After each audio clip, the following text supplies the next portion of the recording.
Hello students, we are doing business studies of class 12th and I have taught you chapter 1 to 7 in my previous videos. You can go through my previous videos for previous chapters. Today in this video we will start chapter number 8 of business studies, controlling.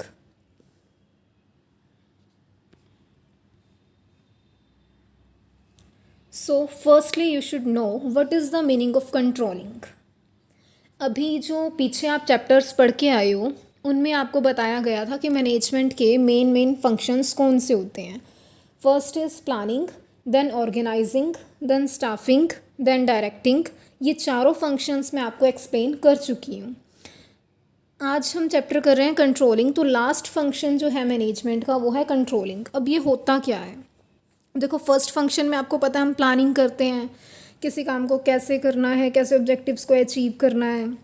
Organising में हम departmentalisation करते हैं, arrangement करते हैं सारा. And staffing में हम लोगों को अपॉइंट करते हैं काम करने के लिए. एंड डायरेक्टिंग में डायरेक्शंस दी जाती हैं, अल्टीमेटली एक्शन लिया जाता है. जो प्लान होता है उसके ऊपर एक्शन लिया जाता है.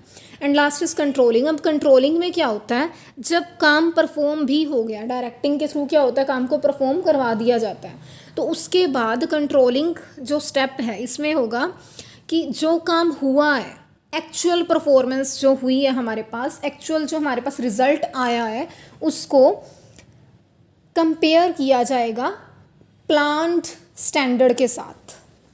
प्लानिंग में हम एक स्टैंडर्ड फिक्स कर लेते हैं कि जैसे फॉर एग्जांपल 1 वीक में इतना प्रोडक्शन हो जाना चाहिए, हमारा ये ऑब्जेक्टिव है. ऐसा हम कुछ एक प्लान्ड स्टैंडर्ड फिक्स कर लेते हैं.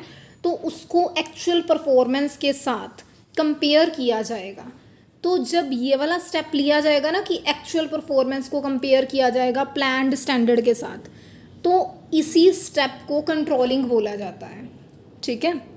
अब जैसे फॉर एग्जांपल कि एक स्टैंडर्ड फिक्स किया ऑर्गेनाइजेशन ने कि एक वीक में 1000 यूनिट्स का प्रोडक्शन होना चाहिए. ये उन्होंने एक स्टैंडर्ड फिक्स किया है, प्लान्ड स्टैंडर्ड, प्लानिंग की.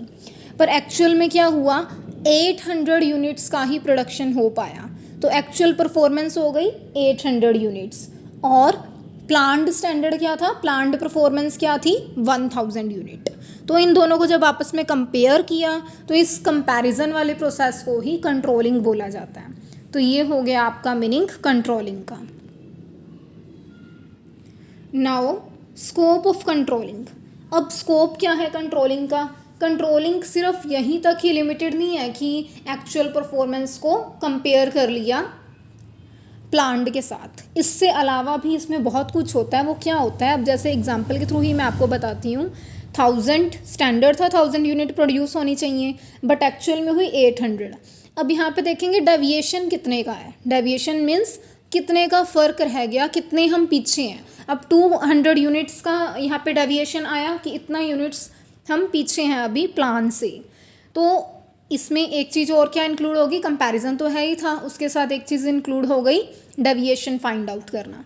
अब ये जो 200 यूनिट्स का कम प्रोडक्शन हुआ है, ये क्यों हुआ है, इसका रीज़न फाइंड आउट करना, ये भी कंट्रोलिंग के ही अंदर आएगा. अब वो जो रीज़न फाइंड आउट कर लिया तो उसके लिए, उस प्रॉब्लम को दूर करने के लिए कुछ मेजर्स लिए जाएंगे, कुछ स्टेप्स उठाए जाएंगे, ताकि फ्यूचर में दोबारा ऐसा डेविएशन, ऐसा नेगेटिव डेविएशन ना आए. तो ये भी कंट्रोलिंग में ही इंक्लूड होगा. तो ये सारी चीज़ें इसके स्कोप में आ जाएंगी. Then there are 2 aspect of controlling function. One is strategic control and other is operational control. अब स्ट्रेटेजिक कंट्रोल, अब नेम से ही पता लग रहा है यहाँ पर स्ट्रेटजीज़ को कंट्रोल किया जाएगा. तो यहाँ क्या होता है, स्ट्रेटेजिक कंट्रोल में देखा जाता है कि जो पॉलिसीज़, जो प्लानिंग की गई है, जो स्ट्रेटजीज़ बनाई गई हैं, जो स्टैंडर्ड्स बनाए गए हैं, वो एज़ पर रिक्वायरमेंट है भी हैं या नहीं है. मतलब कभी ऐसा तो नहीं कि जो स्ट्रेटजी बनाई है हमने वही गलत है, तो जिसकी वजह से मिसमैच हो रहा है एक्चुअल एंड प्लान्ड परफॉर्मेंस के बीच में. ठीक है. तो इस चीज़ को चेक करने को हम बोलते हैं strategic control. Next is operational control. Operational मतलब ऑपरेशनल एक्टिविटीज़ से जो रिलेटेड है. तो अब यहाँ पे क्या हो गया ऑपरेशनल कंट्रोल में, यहाँ पर जितनी भी मैनेजरियल एक्टिविटीज़ हैं उनको कंट्रोल किया जाएगा। मैनेजरियल एक्टिविटीज़ को कैसे कि अब देखो जो भी ऑपरेशनल लेवल पे जितनी भी एक्टिविटीज़ की जाएंगी कहीं उनमें तो नहीं कोई फॉल्ट, इसको फाइंड आउट करने की कोशिश की जाएगी। ठीक है, तो एक आपका हो गया स्ट्रैटेजिक कंट्रोल और एक हो गया operational control. Now next topic is nature of controlling. Controlling का नेचर क्या है, उसके फीचर्स क्या हैं या करेक्टरिस्टिक्स क्या हैं। तो first is controlling is a goal oriented function. अब जो कंट्रोलिंग है ये क्यों की जाती है, आपको मैंने एग्जांपल बताया था, तो उससे आपको क्या पता लगा क्यों की जा रही है। मैंने आपको बोला 1000 प्लान्ड थी प्रोडक्शन, 800 हुई, तो नेक्स्ट स्टेप रहेगा कि 200 यूनिट्स का कम प्रोडक्शन हुआ है, तो क्यों हुआ है, फ्यूचर में ये ना हो, फ्यूचर में हम 1000 ही प्रोड्यूस कर पाएँ। तो मतलब गोल को अचीव करने के लिए तो ये सारा कुछ कर रहे हैं ना हम। तो फर्स्ट फीचर क्या होगी, controlling is a goal oriented function. Second is controlling is an all pervasive function. जो कंट्रोलिंग है वो ऑल परवेसिव फंक्शन है। ऑल परवेसिव फंक्शन मतलब ये नहीं कि सिर्फ लोअर लेवल पर ही कंट्रोलिंग की जाएगी, मिडल पर भी टॉप पर भी हर एक लेवल पर कंट्रोलिंग की जाएगी, क्योंकि काम तो हर एक लेवल पर हो रहा है ना, और कंट्रोल भी हर एक लेवल पर होगा तो ऑर्गेनाइजेशन ईजिली अपने टास्क को अचीव कर पाएगी, टारगेट को अचीव कर पाएगी। Third feature is controlling is both backward looking as well as forward looking. Backward looking मतलब पीछे देखना, फॉरवर्ड लुकिंग मतलब आगे की तरफ देखना। तो कंट्रोलिंग में दोनों ही फीचर्स हैं, वो बैकवर्ड लुकिंग भी है फॉरवर्ड भी है। ऐसा क्यों है, अब देखो कंट्रोलिंग बैकवर्ड लुकिंग क्यों है, क्योंकि अब इसमें क्या होता है कि अब देखो जैसे हम क्या करते हैं, हमारी जो आज एक्चुअल परफॉर्मेंस है इसको हम कंपेयर करेंगे पहले हमने जो स्टैंडर्ड बनाया था, मतलब हम बैक गए ना, पिछले स्टैंडर्ड के साथ कंपेयर कर रहे हैं, तो इसलिए हम बोलेंगे कंट्रोलिंग बैकवर्ड लुकिंग है।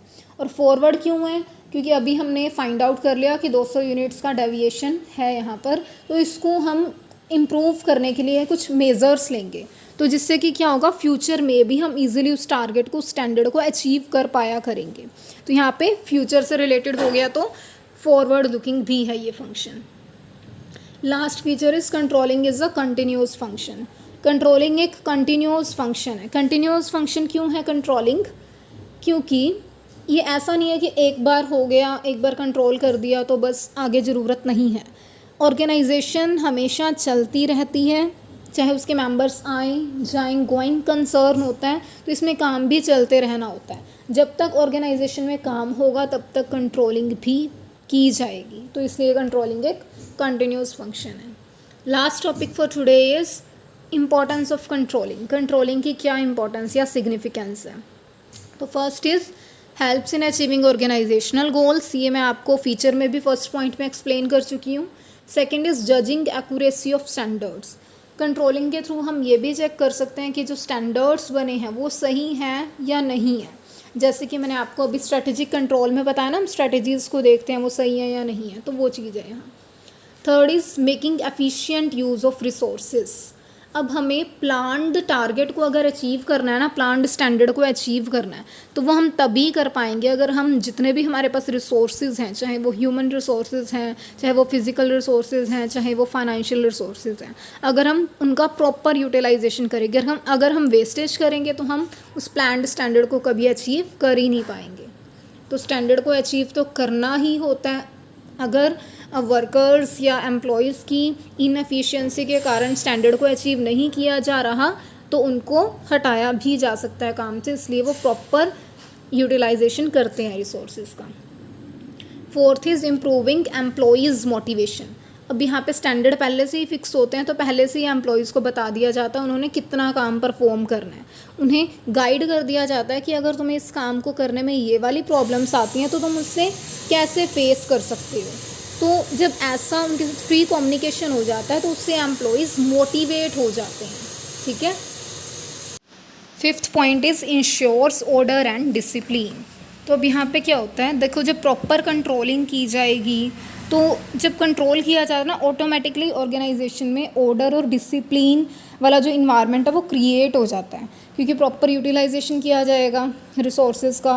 और अगर लोग ऐसे ही इनफॉर्मली काम को करेंगे या बातें करते रहेंगे, आइडल बैठे रहेंगे, तो वो टारगेट कोई नहीं अचीव कर पाएंगे, उनके ऊपर हमेशा ऐसा रहेगा कि उनकी मॉनिटरिंग हो रही है तो वो अच्छे से काम करेंगे।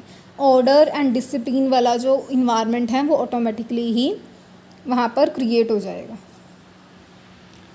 Last is facilitates coordination in action. अब हर एक डिपार्टमेंट के लिए, चाहे कोई एड डिपार्टमेंट है, चाहे कोई प्रोडक्शन डिपार्टमेंट है, परचेज डिपार्टमेंट है, हर एक डिपार्टमेंट के लिए एक स्टैंडर्ड अलग अलग बनाए जाते हैं। और वो जो स्टैंडर्ड्स होते हैं वो इस तरीके से बनाए जाते हैं कि आपस में कोऑर्डिनेशन होता है उनका। हर डिपार्टमेंट के लिए जो स्टैंडर्ड्स बनाए गए हैं, कोऑर्डिनेशन क्यों होता है? क्योंकि हर एक डिपार्टमेंट दूसरे डिपार्टमेंट से लिंक करता है, ठीक है। So this is all about today's topics, and only one topic of this chapter is remaining, that is process of controlling. That will be discussed in my next video. So